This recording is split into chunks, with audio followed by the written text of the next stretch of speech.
What's up? Real MVPs, Ricky Widmer here, and welcome to another edition of MVP Sports Live right here on either Twitch. You might be watching us on YouTube. Whatever it is, it's a great show for you. We got a great one lined up, and it's the end of the week. We're taking a two-day break, Thursday, Friday after this one for the Christmas holiday.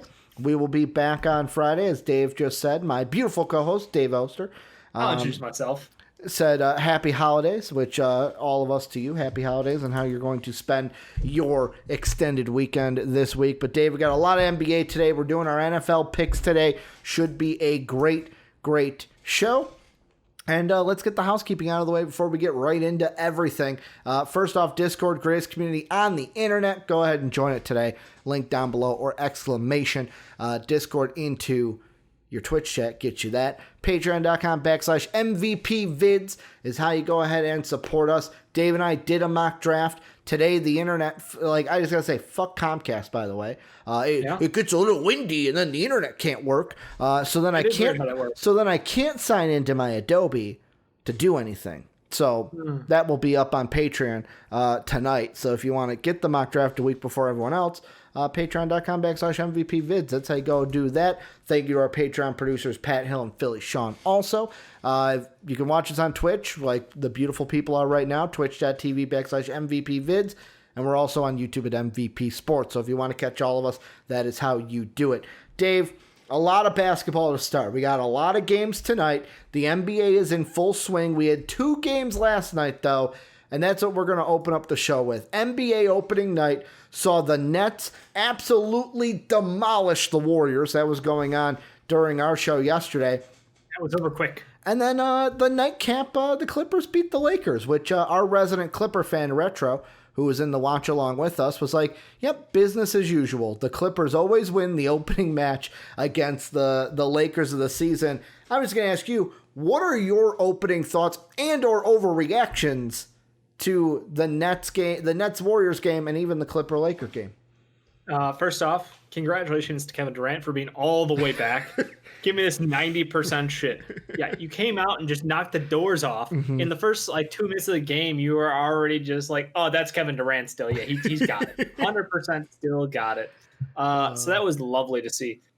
I wish to God I could figure out what's going on with that Steve Kerr offense over there for Golden State, because Steph Curry's still there, and yet the ball movement's not. So obviously they've got a lot to work out. Again, this is their first game. They didn't have much preseason, so lots of stuff to work through, lots of new pieces.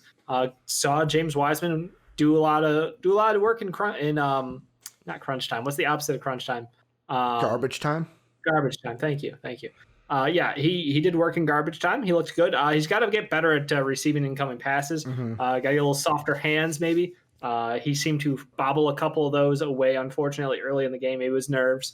But no, all in all, he looks very good. Looks very, very sturdy, athletic, like everything about what he's got for this team. But they clearly don't have an identity right now. And their offense looked horrible. Meanwhile, the Nets was all about pace, space, flow, extra passes, and looking for those wide open threes from Joe and Joe Harris, not Joe Ingles. I want to go jump with Joe, but I held up there. Just being honest, I'm going to let you guys know. Can I ask something though? Steve Nash, we wondered when the hire was made, how is this going to work? After one game, looked like it's phenomenal. Coming into this game though, was there a little extra Steve Nash spent time with the Warriors? He spent time with that team, obviously knows what they want to do. Did that play in at all, do you think? Hey, we want to run our thing, but hey, I also know what they are going to do. And obviously, Kevin Durant knows what they're going to do too. He fucking played with those guys for X amount of years. To me, I wonder, was there also that kind of familiarity with your best player and your coach knowing the team you're going to play? I mean, there is, but I think at this point of the season, being the opening game, it was very much just I want to see what we've got, on both sides. It was very much Golden State Warriors trying to figure out, hey, what's Kelly Oubre, what's Wiggins, how is this offense going to flow with Wiseman out there too, and trying to find really what they're going to do for the whole season. Whereas the Nets was just that was a just pressure test right out the gates. Yeah. Let's see if Kyrie, KD both got it. We've been practicing against ourselves a bunch We know kind of what to expect, but like, let's just go all out right out the gates and see what we can do. And they just buried the Golden State Warriors. I mean, this is going to be an overreaction, but the thing I love about the Nets, Golden State dead. No, Golden State's not dead, Dave. They will come back in their next one and look a little stronger. I don't even know who they play. Top 5 playoff team right now. Well, yeah, we also had them as like what? You had the Warriors at 8. I had the Warriors at 6, which was a little high. Soapy had the Warriors at 5, which he had them the highest. The thing I love about the Nets though was first off, proving me right. I know you and Soapy had a little bit of a question about the Nets coming in. You had them at 4. Soapy had them at 5th in the East. I was like, no, fuck it. This is like the Bucks will be the regular season kings like they usually are because they can't get it done in the playoffs. Because they play starters every night. You know, the question with me with the Nets was like, cool, we're going to see primetime KD and Kyrie, and then they're going to rest off nights. Yeah. With me, I'm looking at this going, this is the best team in the East in my mind. That's my overreaction. Where if I am the Bucks, and I haven't even played a game if I'm the Bucks, they got Boston tonight. I'm the Bucks, and I'm going like, oh no, I've got to fucking play this team potentially in the playoffs in order to advance to a finals. Like, if this Nets team continues this year anywhere near what they did last night, Dave, it's no contest in the East. They weren't perfect. You know, no team's ever perfect, but they were dominant. Wipe away that. Well, you're painting this like their shit don't stink. Yeah, pretty much. Yeah. If Kevin Durant, and yet again, to me, the question more is, KD, like you said, looks like he is back. Yeah, it's only one game. What happens when they play a team that has any physicality to them? Let's see. Because Golden State doesn't have any. Maybe that changes the mind. Like maybe Giannis, is a fucking freight train. You might have heard him. He's about 6'11". Maybe. Very muscular. Maybe took steroids at some point in his career. Can't confirm, but sure looks like it in rumor too. I'm just saying, like him driving through lane. I'd love to see Kevin Durant try to stop that. Yeah. That would be very interesting to me. Yeah, I'm just gonna overreact though and say, "Fuck it!" Like I'm gonna. Yeah, the Nets won the championship last night. What are you talking about? Game 1, I was right, Give man. Give the Larry O'Brien trophy, dude. Stop the count. Stop Adam the count. Silver, they won. Leave LA and drive over the trophy. Don't even have a presentation for the nightcap. Just give it to the Nets at halftime, Ricky. That's what you're saying. Hell yeah! Stop the count, baby. Stop the count. Season's over. Nets win. That's just how it was. In the other night, though, Dave, the thing that was nice to see was Paul George. Paul George had himself a fucking game where it was he had a half. Paul George had a half a basketball. I don't know. Yeah, I think it was an over game. He played well. No, he really just played the second half of that game. He really did. If you look at the stat line from halfway on, he was elite. He was absolutely elite. He scored the majority of his points, did a lot of his damage in that second half when they need him, which is fine. Yeah. You know, the early start of the game was very much get Serge Ibaka started, see what happens out there. I'm glad that they don't rely too much on him. They leaned into Zoo, let him get his.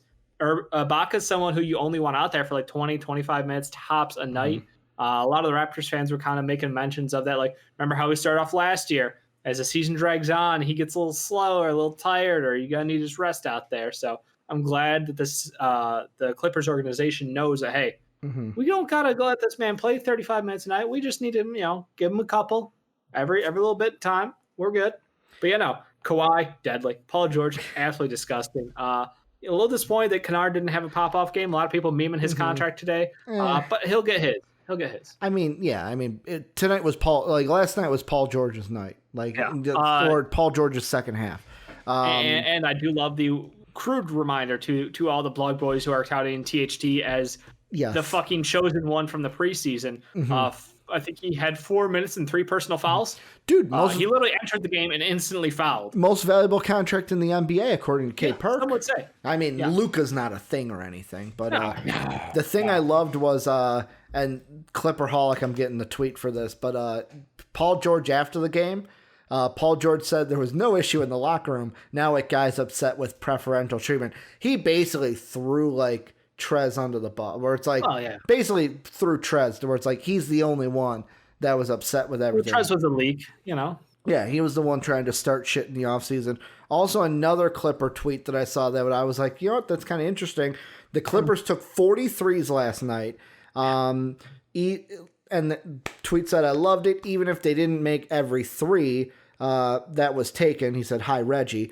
League average last season was 34.1 3 points attempted. In 29 games last year, the Clippers took 35 less threes. They were 24-5 when they took greater than 25. They were 24-5. In the 15 they shot over 38, they were 14-1. So, like, if this is a team where it's like they're going to shoot more threes, kind of go Rocket style, where it's like, fuck it, we're just going to shoot the threes. Again, it's all about that efficiency number, baby. Like, it's analytics in basketball. The three is the best shot in basketball. So, if you got guys who can hit, league average, you are doing yourself a service by taking those threes. You were yelling at James Wiseman yesterday for having his heels on the three-point line, taking a jumper. Yes. That's the problem. If you have your toe on the line, that's a mistake. If you have your heel on the three-point line when you are taking off for your shot, you are a moron. Hey, man, Paul Pierce made a living with that shot, man. The mid-range jumper. Awareness. Mid-range jumper is dead. It's dead, I'm asking for perfection. I'm just saying, if you're going to take the shot, don't make it literally the worst shot in basketball. I would rather a half-court heave than having your heel on the three-point line. One of the big news, we'll switch over. Big news is that happened today is Rockets Thunder, which was supposed to happen tonight, is not happening tonight, Dave, because apparently most of the team for Houston had to be in, not quarantine, but like basically COVID protocol for contact tracing. Contact tracing. It basically came out that, DeMarcus Cousins doesn't have COVID. His came back negative. I saw Shams tweet that. But also, the Rockets now don't have, this was tweeted out maybe like an hour ago, they don't have the minimal amount of players. You need 8 to play the game. They don't have that anymore. So the Rocket Thunder game is postponed. Now, I will say, the NBA and the Rockets are investigating the James Harden video from the offseason. They do not think, James Harden came out today and said he was not at a strip club. That was not a strip club that he was at. Doesn't matter where you're at. Like, it looked like you weren't social distancing. I'm just going to say that right away. Details, my guy. But Dave, here's why I'm kind of upset about this, and maybe this is an old man, Ricky, get off my lawn situation.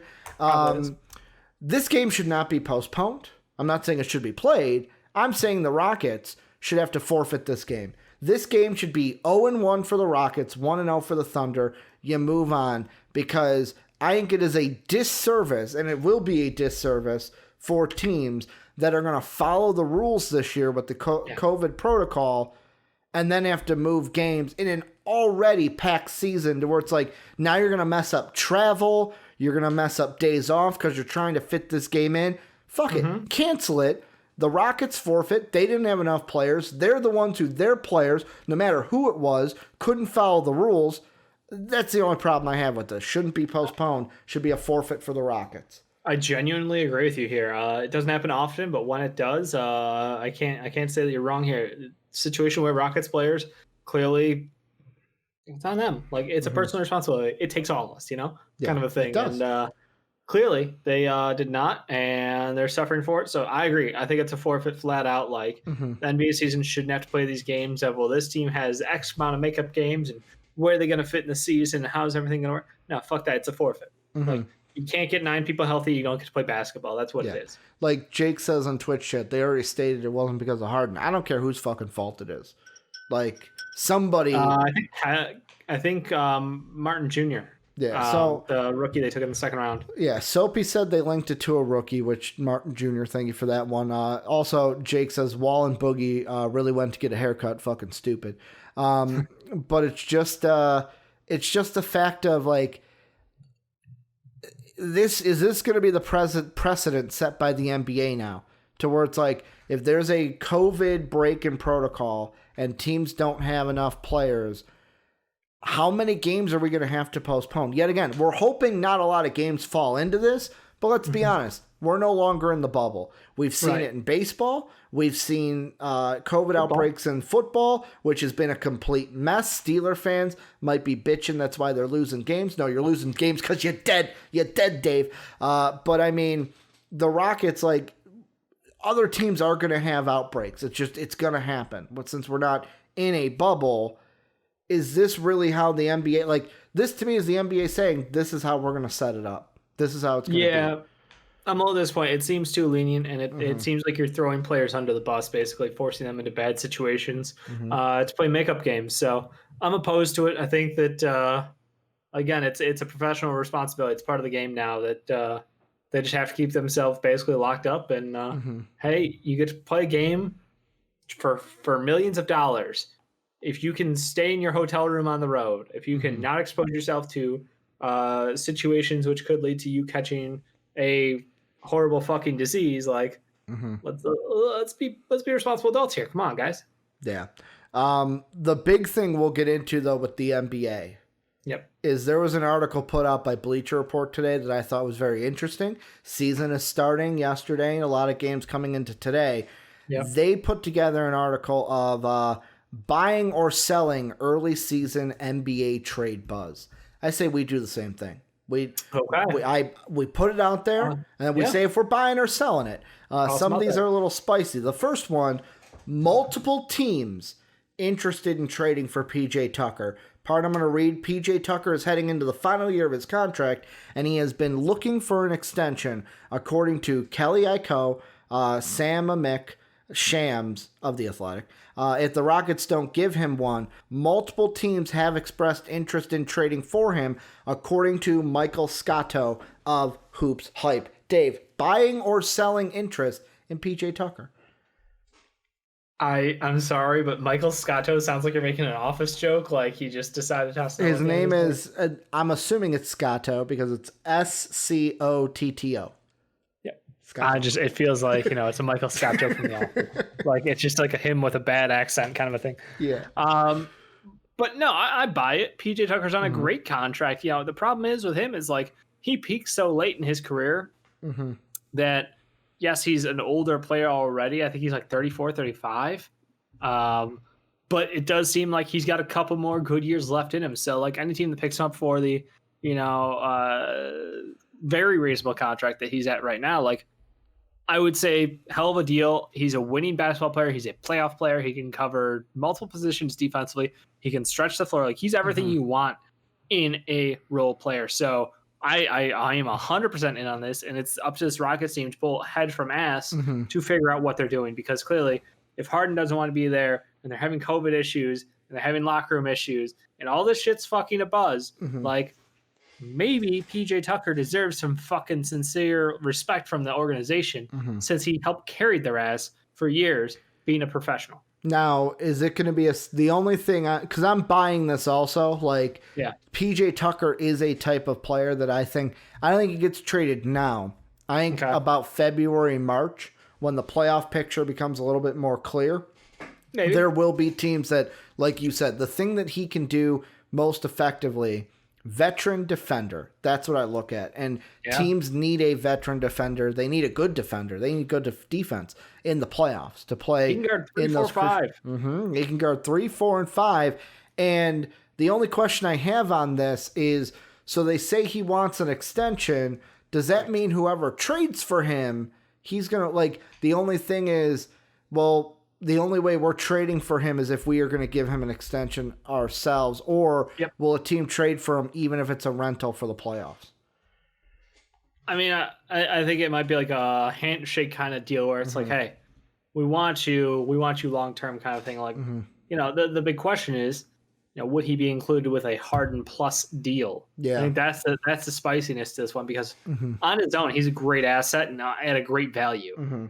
But by attaching him to James Harden, you have a package that every team who wants James Harden, which are, again, James only wants to go to playoff contending teams. So that seems like a perfect fit. Wow, Dwight looks good out there. Does he? Sorry, I'm watching. Yeah.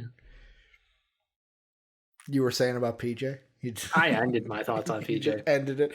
The only thing I wonder is, like you said, is he attached with Harden? Or is it if a team wanted just PJ, what are they going to offer? Because they're not going to get they're not going to get 2 first-round picks. God, they're not going to get 1 first-round pick from PJ Tucker. Like in the Rocco deal, they got 2 first-rounders. They're not going to get that for PJ. Harden got fined $50,000 3 months ago. Yeah, I mean, from Jay. I'm assuming it's because of the investigation. Houston continues to Houston. be a just shit show. And I mean, you bring up James Harden. Yep. The next one, and this one I am selling hardcore, Dave. Heat stopped pursuit of James Harden. Are you buying it or selling it? I mean, Pat Riley is not one guy to ever shut anything down. You know, he might not be interested right now at the price they're asking. Yeah. But he's never going to quite end conversations. He will be like, well, you let me know when you reconsider your offer again, you know? You just get back to me because I'm not changing on my end what I'm offering. But if you want to reconsider, we'll have a conversation again. So I think that's where it's at. Like, it's a moment of James Harden is valuable. No matter how much of a head case he is still a great basketball player.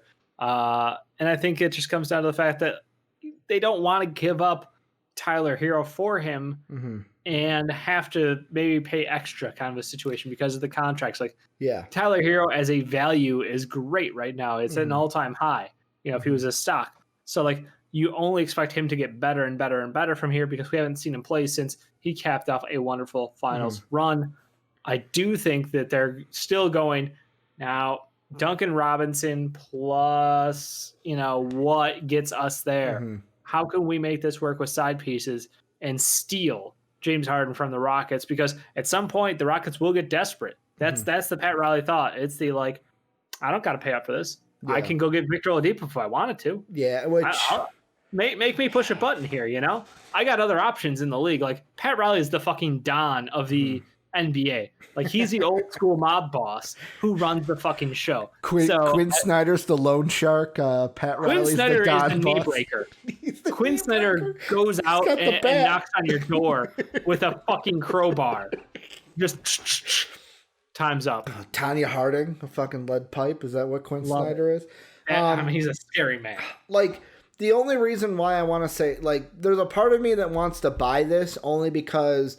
So the Bleacher Report article says that if the Rockets asked for Bam Adebayo and Tyler Hero, that's a joke. I didn't think Bam was ever in the deal. It was Tyler Hero was the lynch. Yeah, like they say, Tyler Hero is movable, but it's a contract that's a holdup. Like they later say, both Butler and Adebayo should be considered untouchable, but a package of Hero, Robinson, and Nunn and salary filler shouldn't be.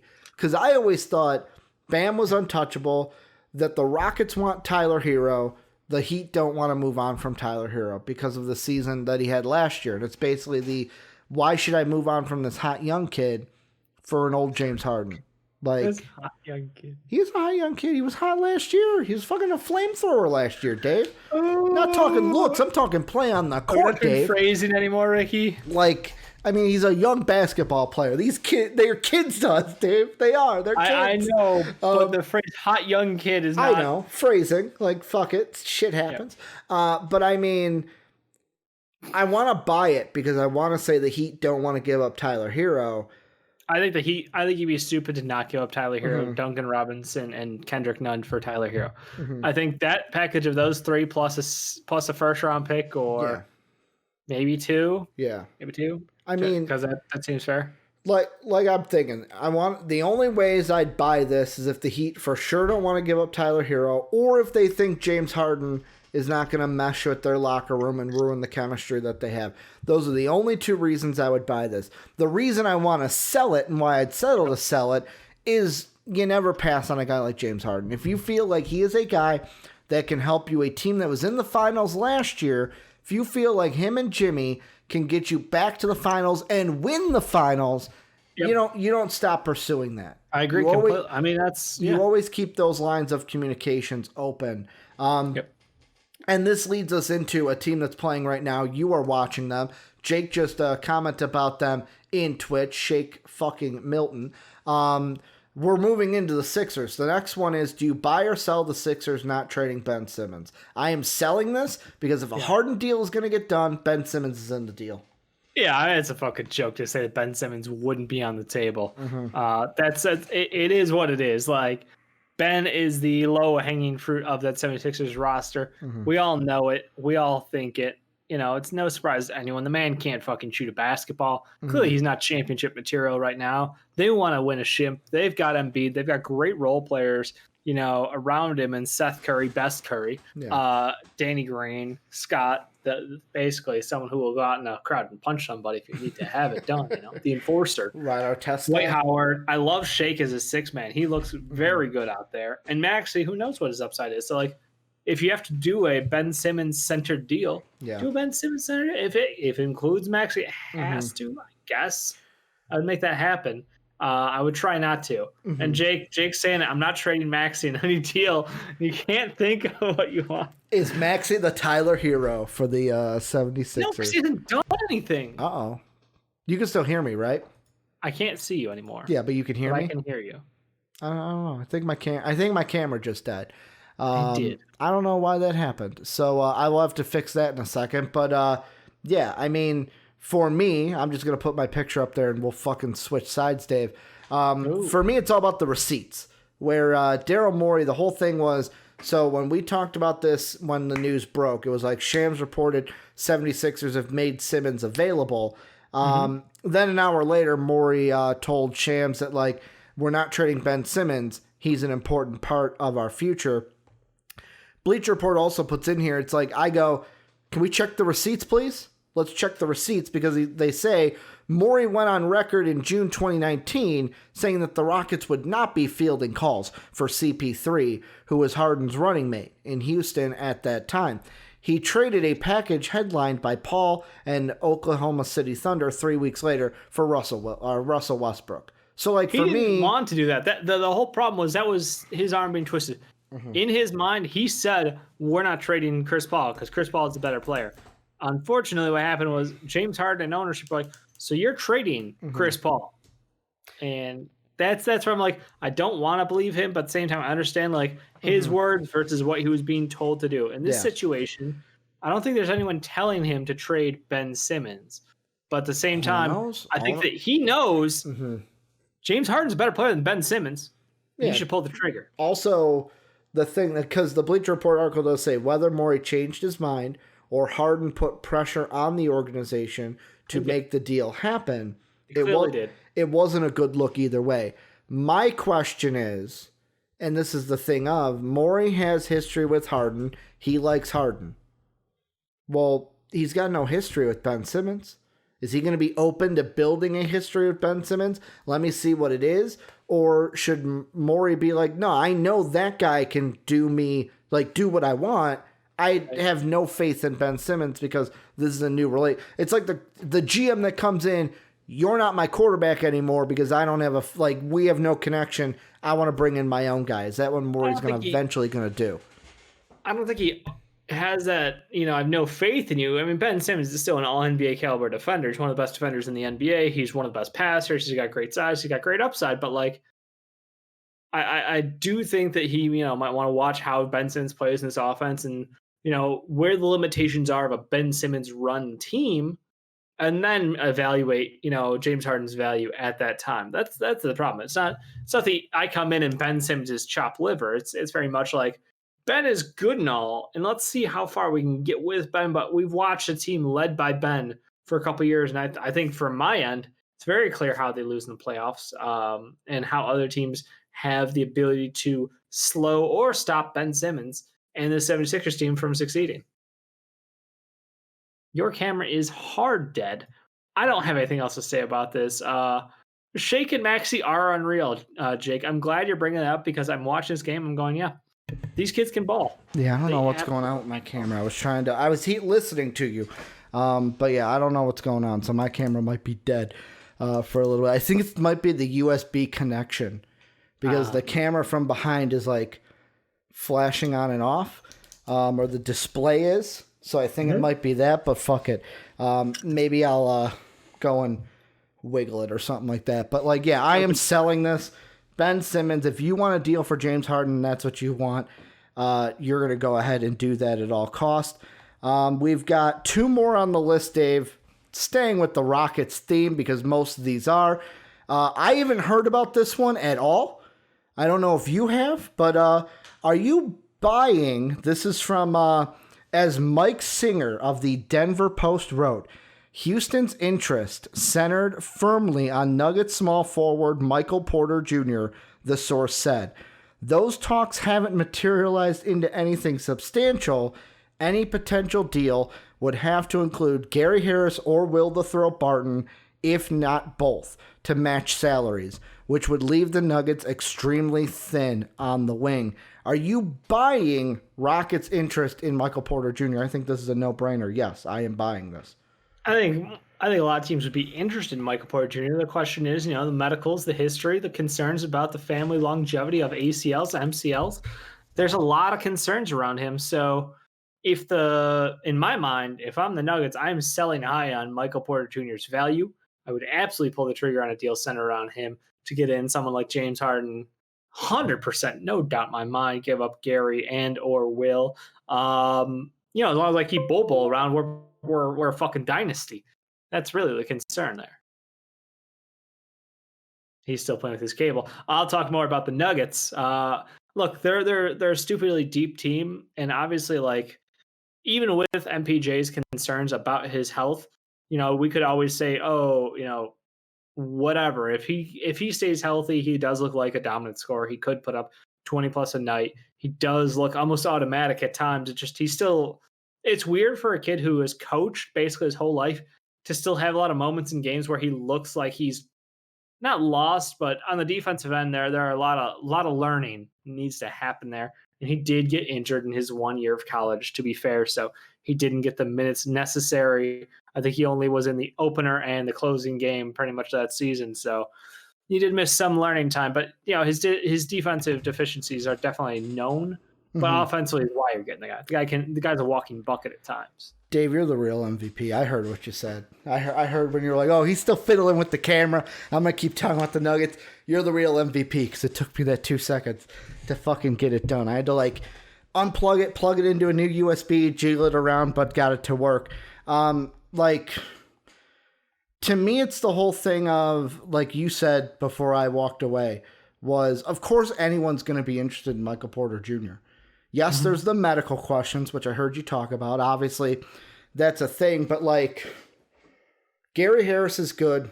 Will the Throw Barton is good. But, if I'm the Rockets, from the Nuggets, what's more valuable to me? The amount of picks that you will give me, which will be late picks. They're not going to be early picks that you're getting. Or a Michael Porter Jr. who could, realistically, I could build this franchise then around if healthy. Both. I want both. Okay. I want 2 first-rounders, Michael Porter Jr. and Gary Harris. And work? I guess Will Barton if I need him. And I would be willing to give up Eric Gordon, help balance things out there. Mm-hmm. Does that work out contractually? I don't remember the values. Yeah, I'm gonna do this right now. And thank you. I appreciate the on-demand fucking trade machine. Pulled up the trade machine. I was like, you know what? I don't want the Raptors. The Raptors are icky. Raptors are icky. They are very icky. Sorry, Tampa Bay Raptor fans.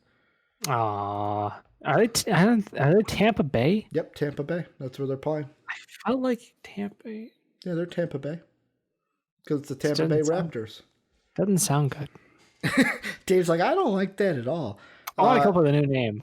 So you just want to know if Will the Thrill and Michael Porter Jr. match? Will, MPJ, and Gary Harris together for James Harden and EG. And EG. All right. Yeah. EG might be too much.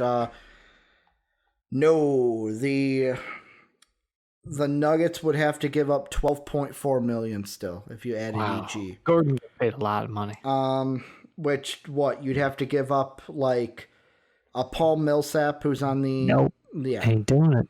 Jermichael Green is $7 million. Yeah, okay. Pass. Yeah. Just get James Harden. Yeah. That's the answer. Get James Harden. Be short on the fucking wings, unfortunately, but know that your team has just got 3 absolute studs. Yeah. And Jokic, Murray, and Harden. And you can pop off with those 3 alone can score 100 any night of the fucking week. The last one, Dave. Are you buying or selling Celtics? Buying or Celtics? Yeah. Buying or selling Celtics and Raptors being the favorites to trade for James Harden? I don't think the Raptors are. I think that one is completely false. I don't think that the Raptors can get James Harden. They've always been looking for Giannis, And with Giannis signing the extension, I don't know if that is like door hard shut on Giannis leaving town. Because we talked about that being like one of those like this year he can't leave, but in 3 years, who knows? Because the big thing is this, and I just want to where this is coming from, because Bleacher Report's not throwing this out. They actually have like a source that they're crediting. It says, however, the Toronto Raptors and Boston Celtics are reportedly the favorites to land Harden, according to ESPN 9073's John Granado, or Granado, I think. Granado. Toronto would basically package around Pascal Siakam. While Boston would offer a package headlined by Jaylen Brown. I would take Jaylen Brown over Siakam 10 out of 10 days. Yeah. But the problem here is, I guess that's the problem. The realization I did come to was Toronto's a team who would absolutely do this because they have the pedigree. They've traded for Kawhi. They've shown the history or the precedent, not pedigree, the precedent. I've confused those words twice in like 3 days now. Yeah. They have a precedent for pulling the trigger on names for one of the best players in the league because it will give them a window to win a championship. And I think that this fits the narrative of that. And yes, if they were able to get James Harden to play alongside Kyle Lowry, OG Anunoby, like that team would be disgusting. And obviously he's a massive step up from C-Scam. But I don't know that they would get that. I don't know if that would get the job done. I think Toronto fans rate C-Scam much higher than his value around the league is.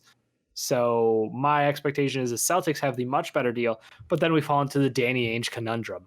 I offered them Jaylen Brown, Jason Tatum, 17 first-round picks, and Marcus Smart, and he still wouldn't take the deal. I don't tell you guys, fans, I'm doing everything I can to get you guys the best team out there, and they just won't take it. I'm going to throw this out there. Not enough or too much for James Harden, Celtics deal. Jaylen Brown, Romeo Langford, Nesmith, and your first-round pick this year. Not enough, too much. That's pretty good. I think that's pretty good. I think the Rockets would accept it. That's bordering on. I think you can almost protect that first because you're basically getting 3 first-round players in Brown, Romeo, and Nesmith. So what? Top 10 protection. Yeah, you might go lotto. Top 14. I think I'd go lotto protection. Which would like you're hoping does convey because you're in the playoffs, but like right. Ideally, it does convey. But yeah, like I think that's 3 first-round talents in Jaylen Brown, who has clearly made the jump and could be a star this year if you don't already consider him one. He's clearly the second best player on that team. I mean, Kemba Walker's a fucking shit show out there. Marcus Smart's his only real competition for number 2 on that team. Well, I'm going to say this deal, I hate it for the Celtics only because by adding James Harden to the Celtics, you lose depth. You lose depth, but like the reason why I would add Romeo is because if I'm adding James Harden, Romeo, we already have a question of like how he fit in last year. We know he's good defensively, but the lack of minutes kind of led into the whole like Brad Stevens doesn't like to overshow his hand. I think they were very much in a competition for that playoff positioning. Yeah. And they didn't have minutes to spend on that position because they already had guys who could kind of flex at that 2 position between Smart, Brown, and then they kept transitioning other guys through there. So yeah, and I mean, like James Harden, the one thing I do think of is by adding him to the team, is that gonna take the ball out of Tatum's hands? He's gonna get less touches because Harden's gonna get more touches, and will that be negative for Boston because Jason Tatum has been so good and he's not gonna get as many touches as he would with Jaylen Brown instead of Harden? No, I think Tatum would maintain his touches. Okay. I think anybody who thinks otherwise should look at the touches for Russell Westbrook as he transitioned over from OKC to the Houston Rockets. Clearly, the number 2 player. Because you got Kemba also. Kemba's going to get touches. Kemba's a fucking piece of shit scrub out there. Like you might as well have brought back Brad Wanamaker to be your starting point guard. That's what I value Kemba Walker as. Or just let Marcus Smart be a starting point guard. Marcus Smart would be a massive upgrade for them at the starting position. Kemba Walker basically he's not worth his contract.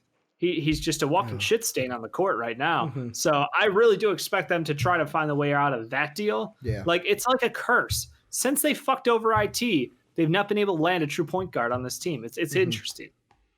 And then like the Raptors thing that I would think of is Jake, you're not winning the title. Pascal Siakam is in that deal. Like, what else would you want? You're not going to get OG Anunoby from him. Right. They'd get Norm Powell or other Norm Powell. Chris Boucher. Is that who you're thinking of? Stanley Johnson's on that team. Terrence Davis? No, he's got the off the court issues. Exactly. Terrence Davis would be the guy. Okay. That's other Norm Powell. Terrence Davis is other Norm Powell. I didn't know if that's who you were 100% yes. referencing. Yeah, he's good at basketball. He's a fucking idiot, though. Is he? Mm-hmm. Yeah, he's a very good player. He popped off multiple games last season where it's like, oh, this guy off the bench has just got lightning in a bottle. Let me get rid of this one player, see if this works. So if you were the Rockets, would you take a deal of Norm Powell, Pascal Siakam, and this year's first for James? Well, this year's first and probably more firsts. Like, the whole reason why Boston only had one first, like you said, you're literally getting 3 of them in Romeo, Nesmith, and the first-round pick. They'd probably need more firsts, but, like, is Norm Powell and Siakam enough, or would the Rockets be looking like, hey, let's try to get a guy like Malachi Flynn, a young player that we can see how he develops on this team? And if you're the Raptors, would you want to move on from a young guy you just drafted because you're getting James fucking Harden? I mean, as much as I love James Harden, I don't think they'd give up Malachi Flynn because I see him as a potential combo successor. Yeah. They see him as a potential successor for Kyle Lowry. Like, I'd see like, hey, we've got Fred VanVleet. We love Fred VanVleet. He's a fucking man. But he's also not a pure point guard. Malachi Flynn, also not a pure point guard. But the two of them together, who knows what they could do? Like, that's my question, is like, can they kind of get by with the two of them together? But I think they would want multiple firsts. To me, this is very much a situation where they're like, give us all of the firsts. But yeah, in the end, though, I'm selling it because you know who is the favorite in my mind to get James Harden? Who? The team that I already crowned at the beginning of the show, the Brooklyn Nets. They're going to get James Harden. I've been saying it forever. They're going to be the ones to get him. They're going to make it happen. I just have a feeling. I have a feeling in my loins, Dave, that it's going to happen. Some have it in the heart, some have it in the brains. Sometimes that feeling in the loins is the most strongest of feelings. Any final thoughts on any NBA rumors? Anything that you think is a rumor that you want to throw out as a buy or sell? No rumors yet. Just early hot takes. Philadelphia looking okay so far. Eric saying Nets look good, but they don't need Harden. They don't need Harden, but it would help. Had Harden, but it would help. Could you imagine? Like, instead of having fucking Karis LeVert, James Harden? Like, how does that hurt your team? I mean, other than the fact that him and Kyrie together is like implode the team. It's like Kanye times 2. I don't know if the world is ready to hear what comes out of their mouths. Oh man. I think they're the team that's going to get them if they do. But let's move on. Let's move away from basketball a little bit, but not really until we'll break it. Wet Boys, we have to do the dampest of dudes, the saggiest of shooters, the moistest of men, and sometimes the mist. We haven't had a misty miss in a while. Maybe we got to get one out there. But I don't watch women's basketball right now. Wet Boys, these are the players of the day from the previous day. Dave gives a Wet Boy. I give a Wet Boy. The patrons at patreon.com give a Wet Boy as well. So if you want to be the voter of the patron Wet Boy, silver and above on Patreon, you support us, you get to vote for your Wet Boy, you give love to the players that you would like love to be given to. Dave, I don't know if you remember who your Wet Boy was that you claimed from yesterday. I'm going to let you take it away. Kevin Durant. I'll just do it. It's Kevin Durant. We've been talking about Kevin Durant to start the show. I'm talking about Kevin Durant right now. He is a walking bucket. He's the best scorer the NBA has potentially ever seen. He came in the game, started, literally, it was tip-off, Kevin Durant scores. Next possession, Kevin Durant scores.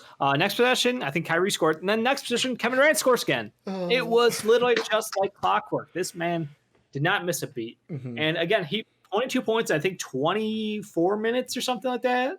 Like, he's so good at basketball. He's just so very good. It's not fair to the rest of the league. I look forward to watching this Brooklyn team all year, though. Is he gonna take Giannis's crown as king of the East as the best player in the He's East. better than Giannis. I don't think anybody questioned if he was better than Giannis. It was if he was so, healthy enough to be better than Giannis. It was always, is he better than LeBron or is he number 2 to LeBron? That was always it with KD. Right. Like, it was always LeBron's number 1, KD's number 2. LeBron's a better all-around player than Kevin Durant. Kevin Durant is best scorer. Again, the best scorer I think we've ever seen in the NBA. Yeah. I don't think we've seen a better scorer. Better than Kobe or MJ? Yes. I know. I'm saying he's in the conversation, but is he like... He blows them out of the fucking water. Okay. Does it have to... Also, I will throw this out there. Like, yet again, I will throw this out there. Young kids will be like, shut up. But like the only thing I want to throw out there is, no, I'm talking about people older than us. Like the young kids will say, shut up, old guys. But like, does the fact that the rules have changed, the game has changed so much that the 3-point ball is way more valuable now than it was in the 90s. And also, there have been rule changes to where playing in the 90s and 2000s where Kobe and Jordan played, it was different than playing in today's NBA. Like, if you look at difference from for his true shooting percentage, like his versus league average. Yeah. Then you do Kobe versus league average. Then you do Jordan versus league average. No, he's the best fucking scorer. He's a 7-footer. No matter what era he played in, he could score over anyone who played defense on him. Literally, the only person who could probably defend him was AK-47 and skinny Sean Kemp before he got to be fat Sean Kemp. Yeah. Like those are the guys in the 90s who could have stood a chance against him, or early 2000s, I guess. Okay. I just don't see any way he wouldn't succeed at the NBA at the highest level, just being the most dominant scorer. Like, I'm trying to think of older names. Like, I think George Gervin is another name I've heard a lot of old timers talk about. I think Chuck or somebody like that said that about KD. Like, he scores as easy as Gervin did or something like that. Yeah, and I mean, I just don't think there's any, like, the man has no holes in his offensive game. Yeah. And like Eric brings up, Eric says there are better shooters than previous eras. I feel like the main reason why there's better shooters now is because since the 3 ball became more valuable, what do you got to do to make a 3, Dave? Got to be able to shoot the rock. Like, no, I think it has nothing to do with that. I just feel like shooting. Fans are getting started playing basketball at a younger age. We know more about basketball how to train people to play basketball and how to coach basketball than ever before. We should have better shooters now than we did back in the day. Every generation will have a better shooter. Correct. Yeah. So in 10 years, we'll have better shooters than we have right now. Yep. In 15 years, we'll have better shooters than we ever had before now. Like, that's the problem. It's just we are better athletes than we were 15 years ago. It's not even close if you look at like league average for everything. We're just better basketball players. We're smarter coaches. Everything about the game has evolved. And people who are like head in the sand under rocks want to pretend the game fucking was pristine in 1988 or something. Like, no. Guys were smoking stogies and drinking beers in locker rooms. Well, you wonder why they're gassed by the 4th quarter. Yeah. You wonder. Like, now we got guys who are like literally in O2 fucking tanks. Like, they do that oxygen deprivation shit. Like, in their houses. They've got 2 of them because they want to keep themselves in peak physical condition. Michael Phelps did that shit for the level of commitment to the game and to their body. It's night and day from the past. We've never seen athletes like this in the past. Like, Wilt Chamberlain was a freak then. Like, Shaq was a freak then. Now we have people who look like that who are just normal in consideration to the NBA. Dave, moving on to my wet boy. I'm going to give some love outside of the basketball world. Mainly a guy that you were like, this guy needs love. Oh, yeah, we're still wet boys. Yeah, and this is Zach Wilson. Dude had a fucking game to where, like, I have said this before. I will say it again. Zach Wilson is the Josh Allen of this draft class, where small school, big fucking arm, gonna rise draft boards, will be the 3rd quarterback. Could be the 2nd quarterback taken off the board if people like him better than Fields, but will most likely, like Josh Allen, be the 3rd quarterback taken off the board. How I see it is Trevor Lawrence is he's not only like his is different from that class, like he's the Sam Darnold of that class, but he's what we all thought Sam Darnold would be. We thought Sam Darnold would be the number 1 pick. We thought he would be the best quarterback from that draft. Like, Trevor Lawrence is if Sam Darnold actually panned out like we thought he would. Not saying he's bad, but we thought he would be better.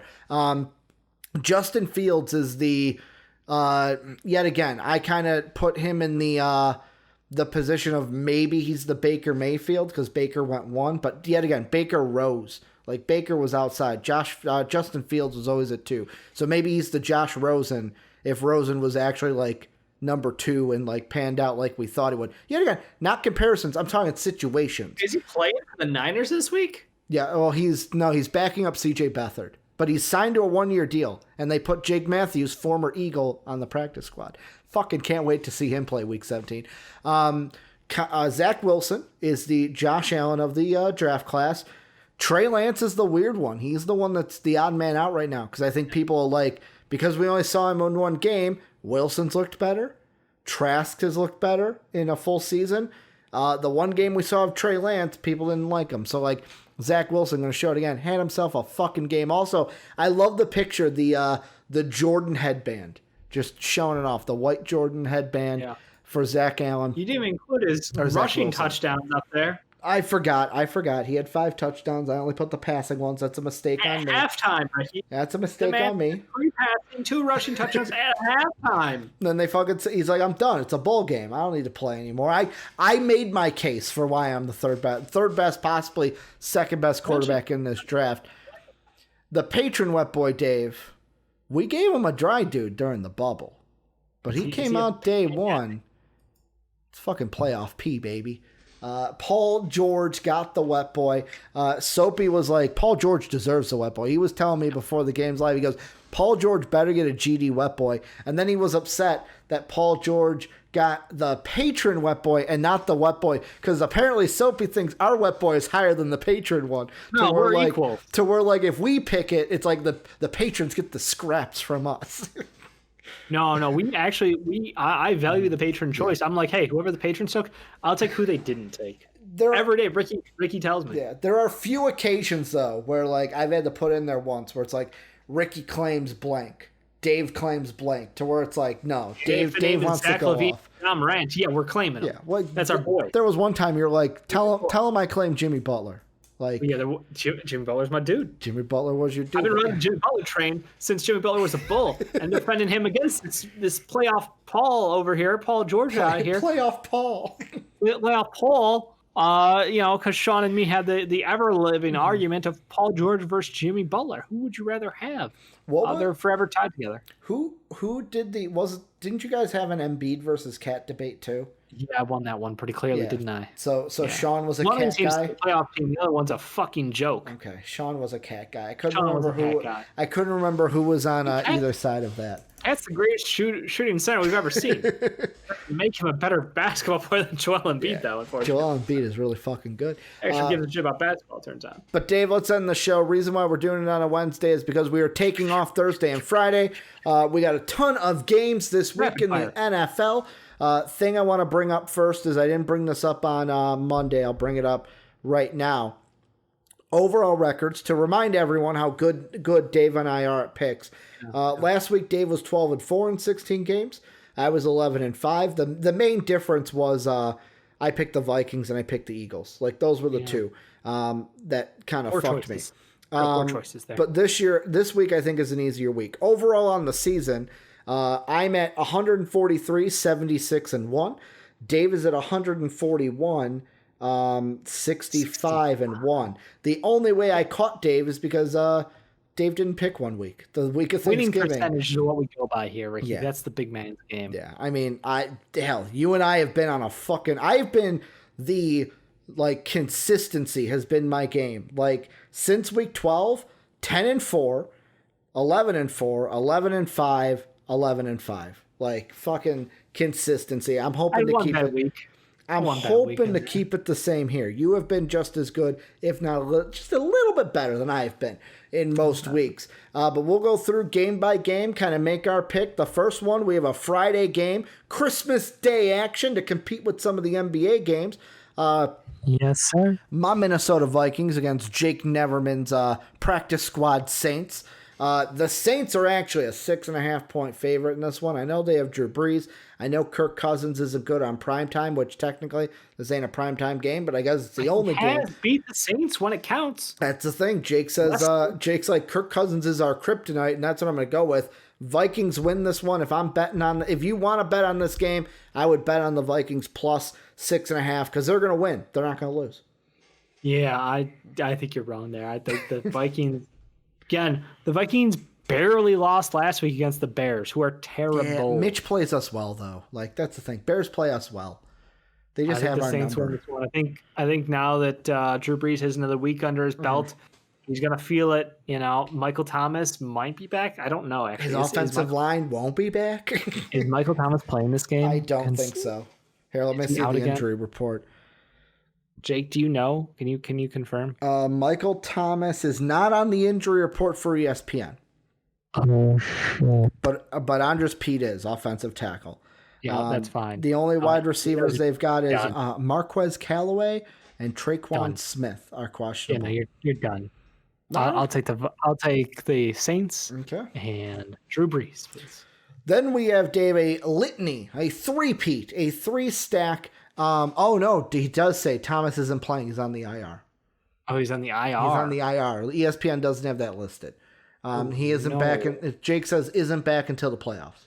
Oh no, I'll still take the Saints. Okay, still taking the Saints. We got three games on Saturday though. The first one, the Tampa Bay Buccaneers going up against the Detroit Lions. This game, the Buccaneers are favorited -9.5 by Vegas. Dave, this is one where I don't care how much the Buccaneers have struggled this season. The Bucs had a great comeback victory last week. The Lions might be okay, but hey, Bucs are going to win this game. Bada bing, bada Bucs win, the Lions can cover. They might tell you what, that's a backdoor cover right there. Yeah, fucking 9.5.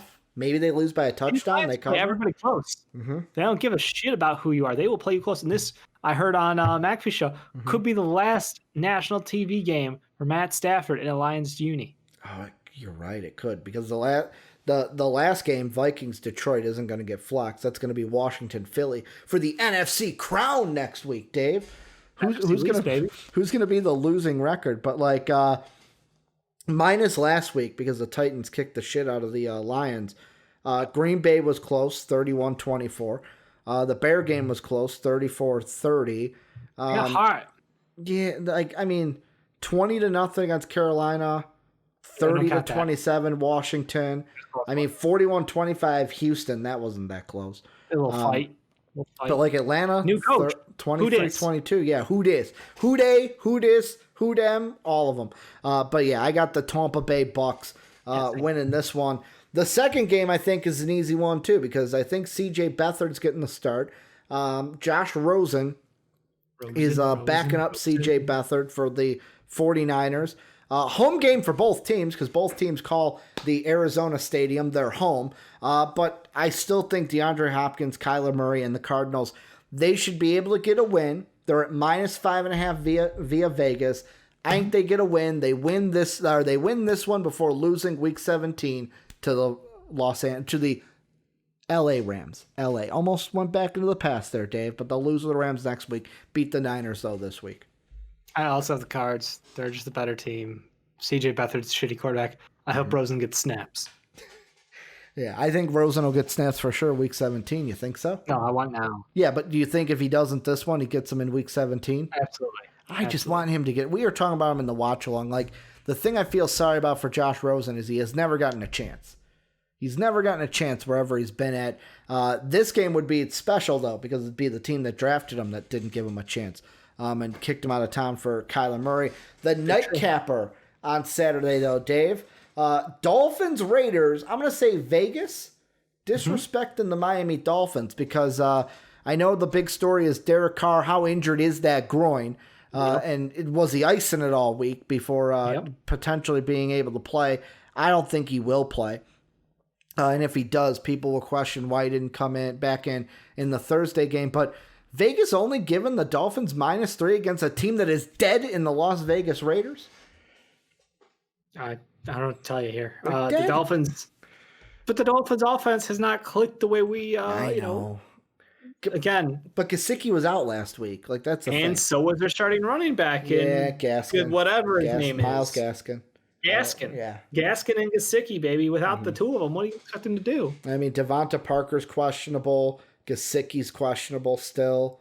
Jakeem Grant, another wide receiver that's questionable. Yeah. That's why. I mean, Dolphins aren't working with their best, so they got to struggle to make it by. But the close one. Marcus Mariota can cook too. Fuck. He can. We watch him. I mean, he can't throw the football accurately, but he can move the ball down the field. This is one where I'm not switching my pick. I did that last week with the Cowboys, and the Cowboys won. And I should have picked them. My brain now is telling me pick the Raiders. I'm gonna stick with my heart though. My heart's telling me like. I'm wearing the Rangers shirt, Dave. Well, that doesn't mean I'm a Raiders fan.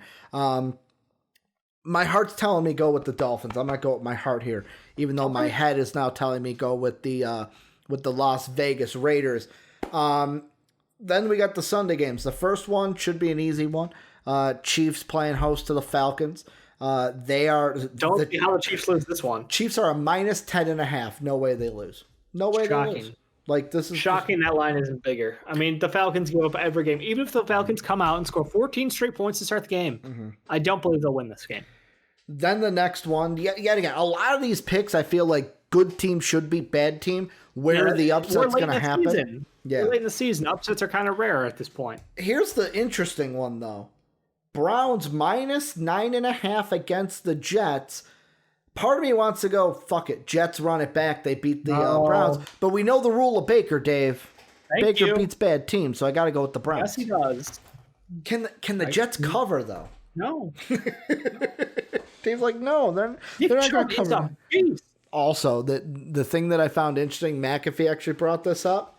Yeah. Brown offense actually looks better with OBJ not there. I know. Is that a coincidence? Like... Yes. OBJ is incredibly talented. Yeah. But, you know, the fact that it's more of a knock on their coaching team, coaching staff. Yeah. That they could have a functional offense with arguably a top 3 wide receiver in the NFL out there, someone who can make circus level catches. You couldn't find a way to optimize your offense with him out there, pulling the safety help over the top on every single play. Yeah. You have 2 legit number ones in Landry and OBJ. You couldn't fucking figure that out. So yeah. I view it more as a knock on their coaching staff, but it's not wrong that they've been more productive since he's been gone. The next game is interesting. The next game is interesting to me because of the Vegas spread. Colts at Steelers, which I'll be honest, Colts win this one. The Steelers have now joined the Raiders. They're dead. Juju ain't dancing anymore. Big Ben's got to work on his arm strength, however you may think that may be. The interesting thing for me here, Dave, is the Colts are favored at minus 1.5. I want to see how how this line moves closer we get to Sunday, because is this line, in my mind, is this line at negative 1.5, which doesn't give you a lot of wiggle room? Is it going to move back and go like to even by Friday, or could we see a line that moves towards like, okay, Colts by -3? Like, no, to me, a negative 1.5 seems like a weird fucking spread for something that's not going to be even. Well, I think a lot of people, because the Saints struggles recently, they're like, at some point, things are going to click for these guys. Yeah.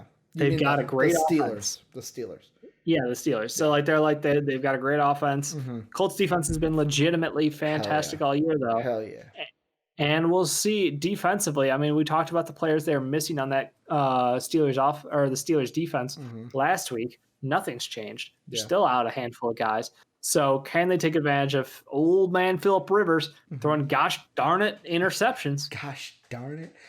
We will see. I do have to lean Colts in this one, though. I'm playing it safe. Yeah, I lean Colts as well. Like I said, the Steelers are dead. 3 straight losses. You lose to the Bengals on Monday Night Football.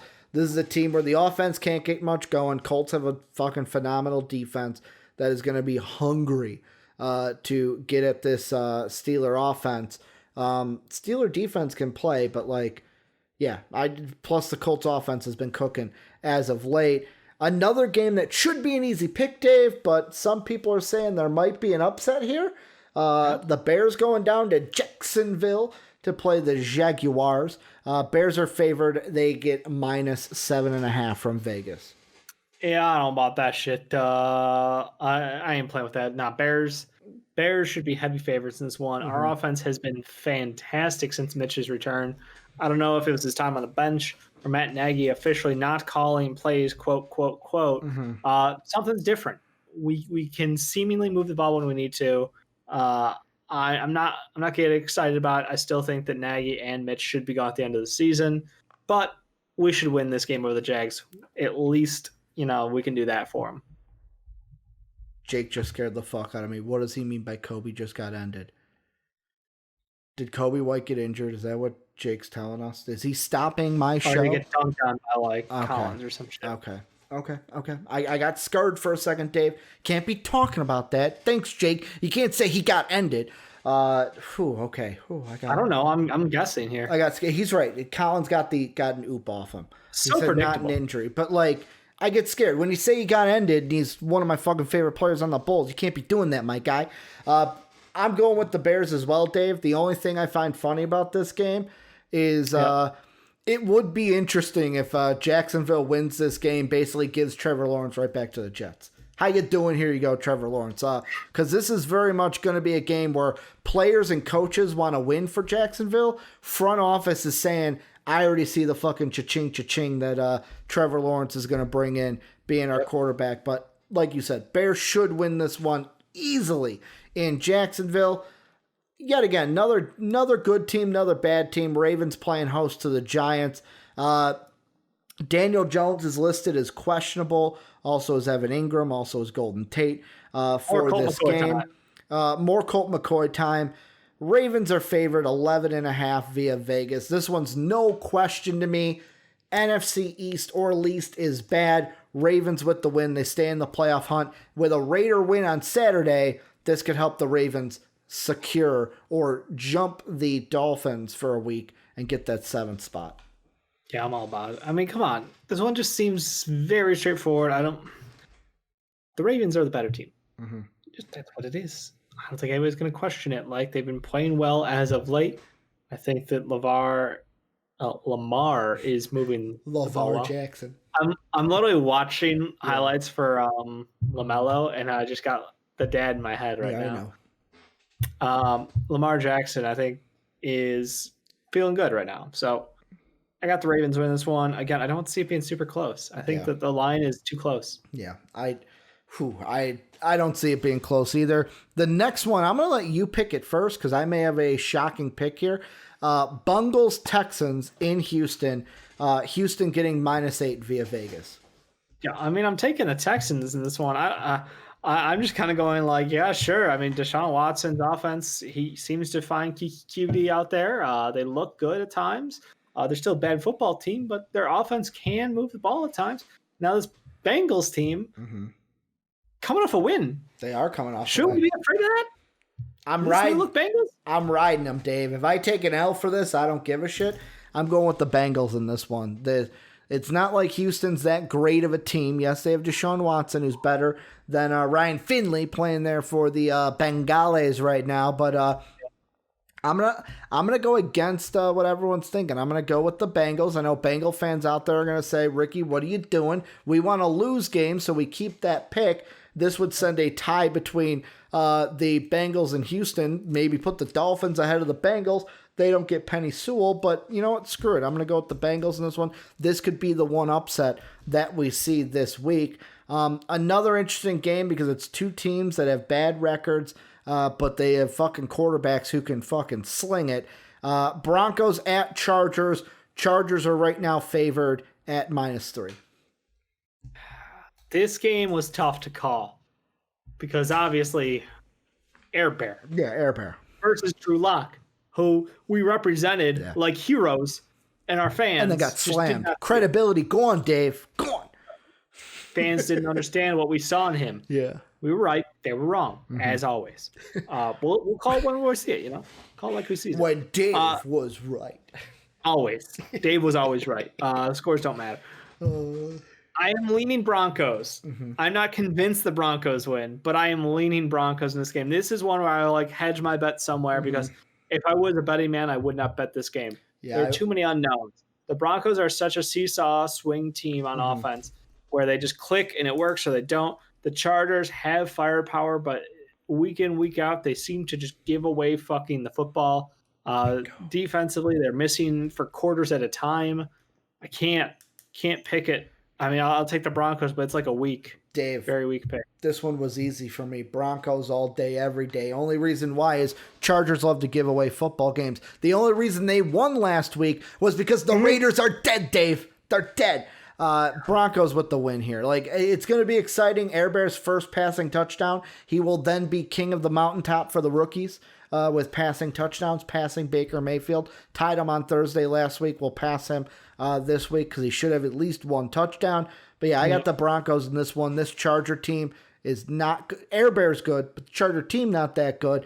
They will give the game away some way, somehow. Drew Lock will help the Broncos get the win. Next game, yet again, another easy game in my mind. Yet again, I say easy games, and then watch, there's a ton of upsets this week, and they make us like eat crow on Monday. But the Panthers at the Washington football team, neither of these teams are good record-wise, but like for me, Dwayne Haskins starting for Washington again, not really high on him. There's a lot of questions where, like, for example, Ryan Clark questioned his awareness because of the video or the picture, what it was, of Haskins at the strip club doing his best James Harden impersonation. What is it with athletes and strip clubs? I don't get it. I mean, it's fun to do, I guess. Like, there's a whole thing of, apparently it's a thing because Mark Schlereth, when he was on the Pat McAfee show, said they used to have a whiteboard in the locker room that they would put like pregame stuff on. And he said one of the teammates, when they were in Miami for a game, put on the whiteboard 10 reasons why you'll never win a Super Bowl playing for the Dolphins, and it was just a list of the top 10 strip clubs around the stadium. Like, I guess fair enough. I guess that's what you do when you're an athlete. Like, yet again, I might be an unpopular opinion, Dave, or an unpopular thought. Right. Have never been to a strip club. I don't know if you have. I have not. I don't see the appeal. Yeah.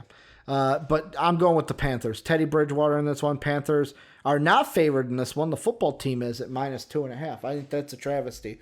Panthers should be favored. Give me that football team. I'll take them. Oh, with Washington. Okay. Yeah, I'll take Washington. Absolutely. WFT, Washington football team. Okay. Yeah. That's why I wrote on the sheet. Yeah, I'm not looking at the sheet. Okay. I'm going in. You said you're going in blind. I'm going in blind to your picks, Dave. I put in Washington football team on that sheet. I put my name on it.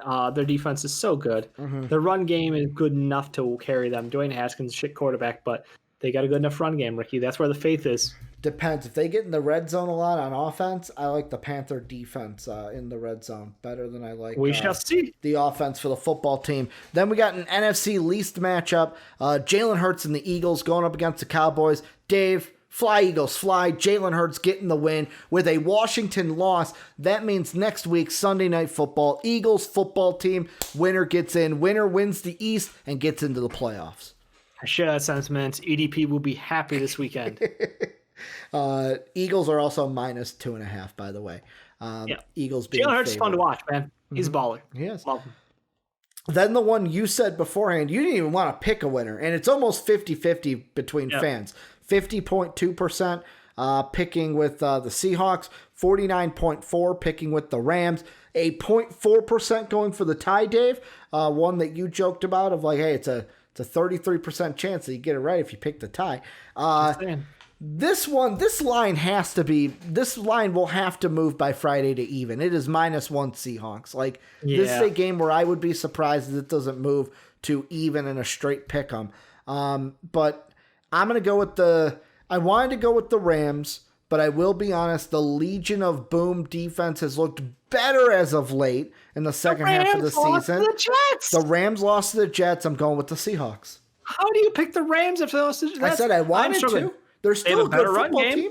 The Rams have a better run game. They have a good defense, too. Like, got a good defense is good. and a good run game. Jared Goff versus Russell Wilson. Gotta go with Russell Wilson, the former MVP favorite. Russell Wilson is a better player. I don't think he's been an MVP. No, like MVP favorite. He was the favorite earlier in the year. He used to be. Yeah. Former MVP favorite. But it'll be a close game. Mm-hmm. I don't know who I like better because, like I said, Rams, run game, defense, advantage. Seahawks, obviously, the offensive passing attack is there for them, but it's been very hit or miss. So I will lean Seahawks in this pick because I'm forced to do it, but I would steer clear betting. The Sunday night game, this one's going to be a great game, Dave. Can't wait to watch it. Titans, King Henry, Tannehill going up against the Green Bay Packers. This could be a Super Bowl matchup that we see. Pretty much from the AFC, it's a toss-up between the Chiefs, the Bills, maybe the Titans, Colts. There's a lot of teams in the AFC. I don't know who's saying toss-up. It's the Chiefs and everybody else. It's the Chiefs and everyone else, but like there are some teams like the Bills I think can overtake the Chiefs. Packers to me are the favorite in the NFC. They're at home. Aaron Rodgers is going to sling it, even though I'm out of the fantasy playoffs. Discount double check, baby. Putting the belt on them. Packers minus 3.5. I'm going with it all day. Packers with the win. Yeah, I'll take the Packers one. Titans, Derrick Henry, scary man. I feel bad for the Packers defensive front. That's gonna suck. It's absolutely gonna suck. And Tannehill actually had looked really good too. It does look good. Which is why I'm like, I like the Packers in this matchup, but the Titans they're a fierce team. I don't know if they're gonna give in or if they're gonna try to steamroll. Like this could be one where what's the spread? Minus 3.5 Pack.